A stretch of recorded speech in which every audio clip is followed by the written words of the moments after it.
हरि ओम हरि ओम हरि ओम। ईश्वरो गुरुरात्मेति मूर्तिभेद विभागिने व्योमवद् व्याप्त देहाय दक्षिणामूर्तये नमः। हरि ओम। आज जिस विषय पे हम चर्चा करेंगे वो हम आपको विचारों का प्रभाव समझाने के प्रयास करेंगे। पर आप सब लोग सुखी रहें, प्रसन्न हों और आनंदित हों, ऐसा शुभ मैं चाहती हूँ। चर्चा को और आगे बढ़ाएं उससे पहले मेरा आपसे अनुरोध है कि आप मेरे मुक्तामणि यूट्यूब चैनल को अधिक से अधिक सब्सक्राइब करें, लाइक करें और शेयर करें। आज मैं जिस विषय को लेकर आई हूँ वो विचार के ऊपर ही आधारित है कि जिस व्यक्ति का जैसा विचार होता है, जैसी सोच होती है, जैसे परिवेश में वो पला बड़ा और वो होता है, उसी का प्रभाव उसके जीवन में दिखाई देता है और जीवन भर उसका प्रभाव उस पर रहता है, मृत्यु पर्यंत। अब हम इसके उसके एग्जाम्पल से समझाएंगे तो आप समझ नहीं पाएंगे। हम आपको मोटा मोटा 2 उदाहरणों से समझाते हैं। हमारा शरीर जो है वो इंद्रियों से भी कंट्रोल होता है, बाकी और चीज़ों से भी कंट्रोल होता है, लेकिन जो बाहर दिखाई देता है वो इंद्रियों से कंट्रोल हुआ दिखाई देता है। ठीक। और अब देखिए, हमारे जो धार्मिक ग्रंथ हैं, आध्यात्मिक ग्रंथ हैं, उन ग्रंथों में जैसे जैसे करैक्टर्स दिखाए गए हैं, जैसे जैसे चरित्रों का वर्णन आता है, जैसे ही चरित्र का वर्णन आता है उसी तरह उस चरित्र का विचार होता है। मैंने पीछे भी कहा कि इंसान क्या है, विचारों का पुंज है, और अगर विचार उत्तम है तो वो व्यक्ति उत्तम है, और अगर विचार निकृष्ट हैं तो वो व्यक्ति निकृष्ट श्रेणी में ही रखा जाएगा। अब आप अगर हम इतिहास से एग्जाम्पल को लें तो आप दशरथ जी का और दशानन का बहुत अच्छा एग्जाम्पल है हमारे पास इतिहास में। देखिए, जो दशरथ जी थे उन्होंने अपने सभी इंद्रियों को साध रखा था। वो एक संतुलित करैक्टर थे, व्यक्तित्व थे। और अब आप दशानन रावण को देख लीजिए। रावण की सारी इंद्रियां बाहर, जो भी वो कर रहा है, जो भी वो सोच रहा है, जो भी उसका एक्शन है, वो सारा का सारा बाहरी है। और उसकी बचपन से जैसी परवरिश हुई उसका असर भी था। और रावण की जब 10 इंद्रियां बाहर ही थीं तो वो क्या था, हर चीज़ को अपने वश में रखना चाह रहा था, हर चीज़ को वो अपने मैं के अंतर्गत रखना चाह रहा था। क्यों? क्योंकि रावण का क्या था, मैं हूँ, मैं कुछ हूँ। विनम्रता नहीं थी। इसीलिए जो व्यक्ति कुछ इस प्रकार का होता है या जिसको लोग दुष्ट प्रवृत्ति का कहते हैं तो कई दफ़े बोल दिया जाता है, अरे ये तो रावण है। जबकि रावण बहुत प्रकांड विद्वान थे।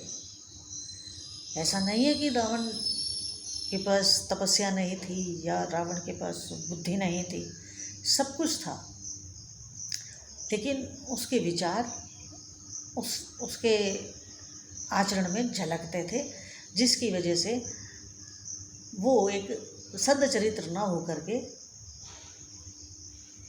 दुष्ट चरित्र हो गया। लेकिन हम दशरथ जिन्होंने अपनी 10 इंद्रियों को रथा हुआ है, साधा हुआ है। अब रथ के 10 घोड़े होते हैं। अब अगर आपने उन 10 घोड़ों को ठीक से नहीं अपने कंट्रोल में लिया, ठीक से उनको नहीं साधा, तो क्या होगा? आप बचेंगे? नहीं बचेंगे। अगर रथ के 10 घोड़े 10 दिशाओं में दौड़ने लग जाएं तो क्या होगा? रथ का क्या होगा और रथी का क्या होगा? कल्पना से ही दिल दहल जाता है। इसी तरह जीवन है। इस जीवन में भी अगर हमने अपने आप को नहीं साधा, अपने इंद्रियों के ऊपर नकेल नहीं कसा, अपने इच्छाओं के ऊपर नकेल नहीं कसा, तो क्या होगा? भटकेंगे, दुख पाएंगे, परेशानियां झेलेंगे और फिर सबसे कहते फिरेंगे मैंने तो कभी कुछ ऐसा किया ही नहीं, मेरे साथ ऐसा क्यों हो रहा? अरे भाई, तुमने आज तक अपनी इंद्रियों को नहीं संभाला, अपने को नहीं देखा, बाहर ही बाहर भटका, बहिर्मुखी होके जिया, कभी अंतर्मुखी होने का प्रयास ही नहीं किया। और जिस दिन अंतर्मुखी होने का प्रयास करेंगे उस दिन फिर शिकायतें कम होनी शुरू हो जाएंगी, शांति मिलनी शुरू हो जाएगी, संतोष आना शुरू हो जाएगा। अभी इस समय मुझे बहुत से लोग कहते हैं,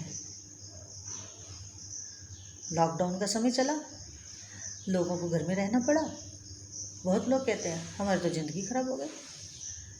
भाई, हमने पूछा कि कैसे ज़िंदगी आपकी ख़राब हो गई?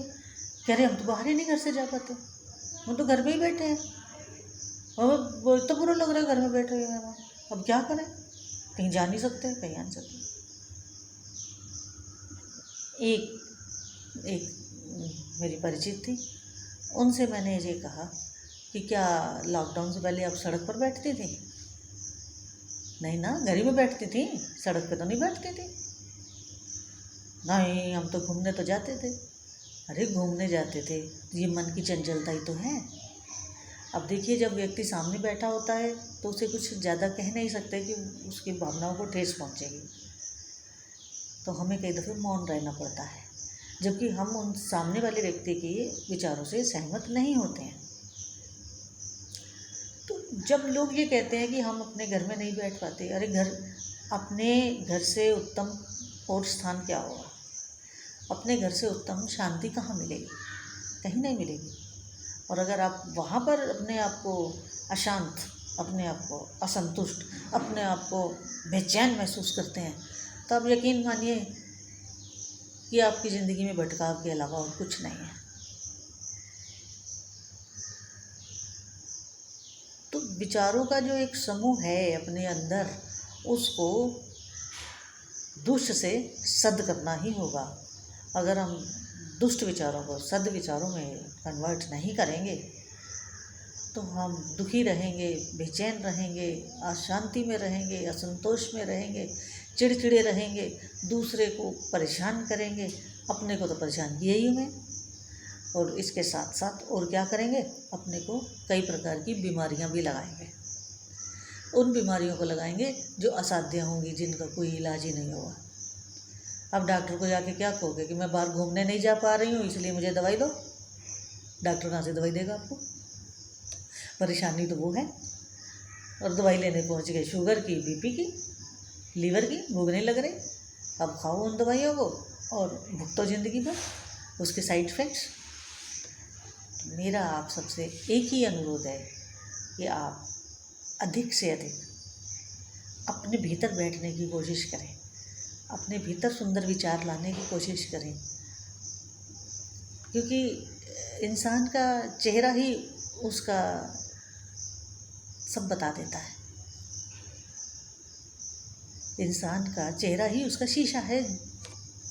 जैसे इंसान के विचार होते हैं वैसे उसका चेहरा बन जाता है। अब आप एक ब्राह्मण का चेहरा देख लीजिए, जो पंडित हैं, जो मंदिर के पुजारी हैं, वो मंत्रोच्चारण में रहते हैं, सदैव प्रभु का दर्शन करते हैं मंदिर में और अत्यंत प्रसन्न रहते हैं। और उनका चेहरा देख लीजिए, उनके चेहरे में सौम्यता होगी, उनके चेहरे पे एक संतोष होगा, एक शांति होगी। और इसी प्रकार आप एक कसाई का चेहरा देख लीजिए जो जानवरों को काटता है और बेचता है। चेहरा भिजा हुआ होगा, आंखें जालिम होंगी, विचार कुंद होंगे और चेहरा ऐसा होगा कि जैसे अभी आपको भी काट डालेगा। अब उसमें क्या है, विचारों का फर्क है, कर्म का फर्क है। वो 24 घंटे काटता पीटता है जीवों को, और मंदिर में पुजारी 24 घंटे प्रभु के दर्शन करते हैं, मंत्रोच्चारण करते हैं। जो भक्त आते हैं उनसे बड़े प्रेम से, विनम्रता से वार्ता करते हैं। उनके ऊपर उसी चीज़ का प्रभाव वो स्पष्ट दिखाई देगा। इसी चर्चा को मैं आगे जारी रखूँगी। आज के लिए इतना ही। हरिओम हरिओम। आप लोग घर में रहें, प्रसन्न रहें, सुरक्षित रहें।